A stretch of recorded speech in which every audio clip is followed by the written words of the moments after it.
Bonjour les filles. Donc voilà, on va commencer l'exercice de fente. Donc la première chose à faire, ça va être de réaliser les onglets. Donc ici, comme vous le voyez, je suis venue tracer sur le tissu pour que vous repériez un peu mieux. Vous pouvez très bien le faire également sur votre tissu à la craie. Donc je viens replier le premier onglet qui est comme un onglet simple et le deuxième qui est en angle droit. Donc on vient superposer les tissus et on vient épingler endroit sur endroit. Donc là je viens bien épingler et ensuite on va venir coudre à 1 cm. Alors l'astuce c'est qu'on va s'arrêter vraiment au niveau de la ligne d'ourlet. Voilà. Donc une fois qu'on a réalisé cela, on va venir épingler le tout ensemble, toujours bien endroit sur endroit. Et dans ce cas-ci, on va s'arrêter au bout de la première petite pointe.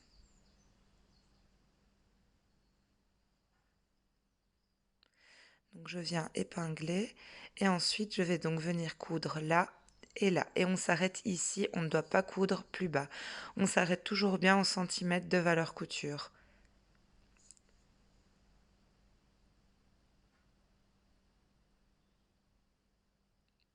Donc ici, on a le premier petit angle. On s'arrête. Et donc ici, donc je positionne bien mon tissu. Et comme vous allez le voir, je vais m'arrêter au niveau de l'épingle. Je ne vais pas coudre jusqu'au bout. Et voilà. Ensuite, on va prendre la doublure. Donc, pour vous aider, positionnez la doublure sur l'ouvrage pour ne pas vous tromper de sens. Ça doit être comme une sorte de petit puzzle, parce qu'on peut souvent mettre le haut avec le bas, etc., etc., surtout quand c'est des tissus unis. Donc là, ça coïncide bien. La première chose, c'est qu'on va venir coudre exactement au même endroit que là où on a cousu avec notre bon tissu. On va devoir le faire en 2 étapes. Donc ici, la première chose, je vais venir repérer notre centimètre, donc 1 cm de chaque côté, et je vais mettre un petit point de repère pour m'aider. Donc on est bien à 1 cm de chaque bord. Ça va être un point, c'est jusque là que l'on va venir coudre. Et donc on va venir épingler le reste, et on va commencer par venir coudre du haut jusqu'à ce point.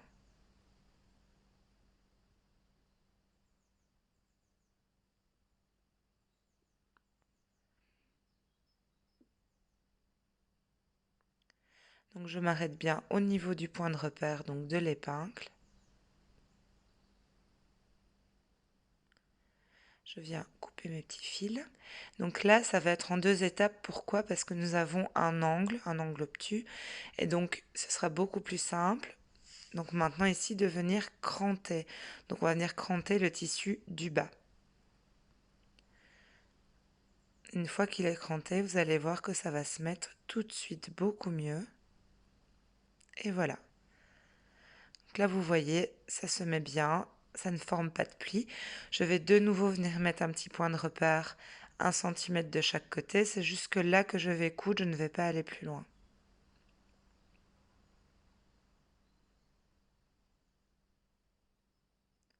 Donc là, je viens quand même bien le fixer à l'épingle. Et on va coudre donc de ce point de repère pour venir rejoindre notre couture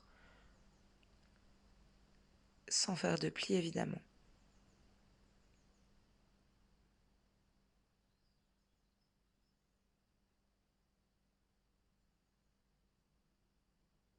Donc là, je fais bien attention qu'il n'y ait pas de pli. Quand on le retourne, ça peut légèrement être un petit peu plissé et ça part tout de suite au fer à repasser. Si ça a un vrai pli, ça se voit. Ça fait une grosse bouillotte. Donc vous voyez là, c'est vraiment juste au repassage, il n'y a rien du tout. Donc là, on va aller le repasser. Une fois que c'est repassé, on va venir le positionner sur notre ouvrage et je vais de nouveau venir cranter au niveau de mon dernier repère. Car on va venir maintenant fixer la doublure au niveau de la fente. Ça va nous aider. Donc, premier morceau, donc celui-ci, on vient le mettre avec la première partie de la fente, donc celle avec l'onglet qui est vraiment tout droit. Et on vient positionner donc nos valeurs couture l'une sur l'autre. On va venir l'épingler, donc on suit évidemment la forme du tissu.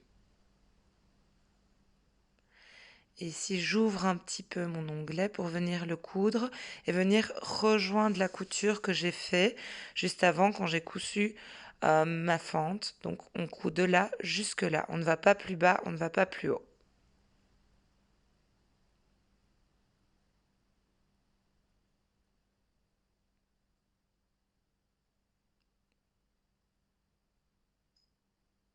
Donc là évidemment on fait bien attention à ce qu'il n'y ait pas de petits plis qui se forment, parce que ça peut encore arriver. Comme on a plusieurs épaisseurs de tissu, qu'on a les valeurs couture. Voilà, donc vous voyez, à chaque fois, ça se fait en plusieurs étapes, mais nos coutures, au final, se rejoignent toujours. Donc là, on désépingle, et voilà ce que ça donne. Premier côté qui est cousu. Et donc, on fait la même chose pour l'autre côté. Donc, au préalable, j'avais cranté. Donc, on va venir faire la même chose. On va venir épingler. Donc là, vous voyez, ça peut m'aider, la petite ligne que j'ai tracée. En tout cas, vous voyez mieux. Et on vient donc coudre depuis le cran jusqu'à la ligne de mon onglet qui est là en angle droit.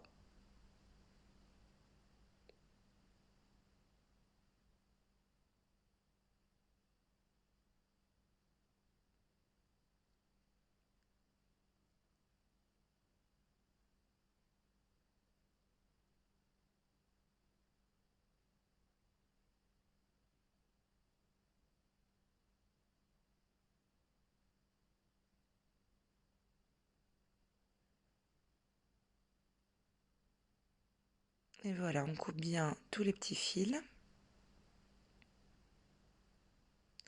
On enlève les épingles et on a déjà le plus dur du boulot qui est fait. Voilà, vous voyez, on a tout qui est cousu au niveau de l'onglet. Donc maintenant, il nous reste l'ourlet.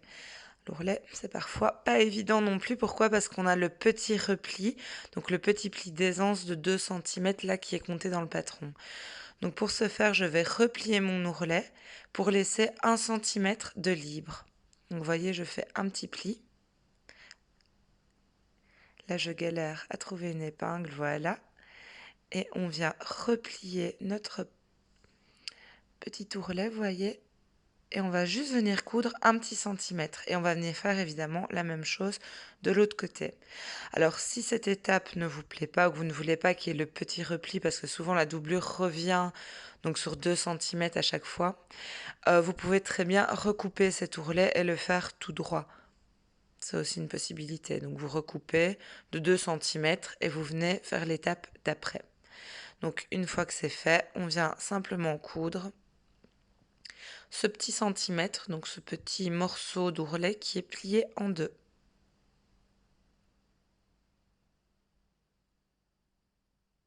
Et on fait bien sûr la même chose de l'autre côté.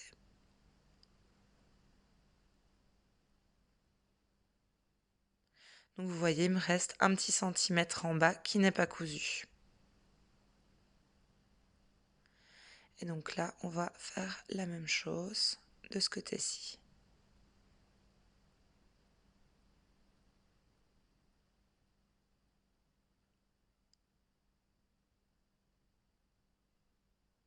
Et je n'avais plus de fil dans la canette. Voilà, ça m'apprendra. Donc là, évidemment, je suis venue leur piquer. Ensuite, on vient le remettre bord à bord. Donc, vous voyez que la doublure doit coïncider avec votre tissu. C'est comme ça qu'on sait qu'on a bien fait. Ça va faire une sorte de petite bouloche au bout, c'est normal. Après, vous allez voir le résultat. Donc, on vient bien épingler à 1 centimètre.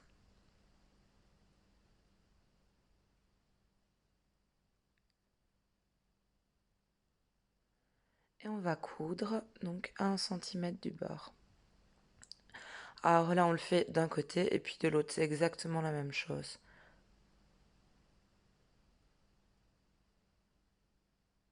Ici, on fait bien attention de ne pas faire de plis avec nos épaisseurs de tissu. Et donc, on vient rejoindre notre petit pli. Et voilà.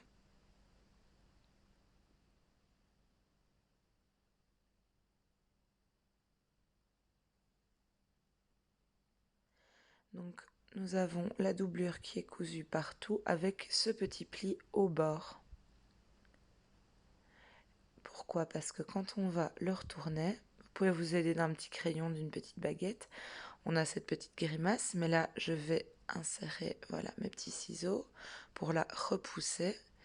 Et donc, nous allons obtenir, du coup, notre repli de doublure de 2 cm. Et on vient bien la repasser. Et on fait la même chose de l'autre côté. Voilà donc le résultat final à plat. C'est une finition bien propre. On peut bien sûr faire des boutonnières par la suite. Ensuite, on va simplement venir tout reposer endroit contre endroit et venir piquer en tube pour finir la manche. Voilà, voilà. Bon travail!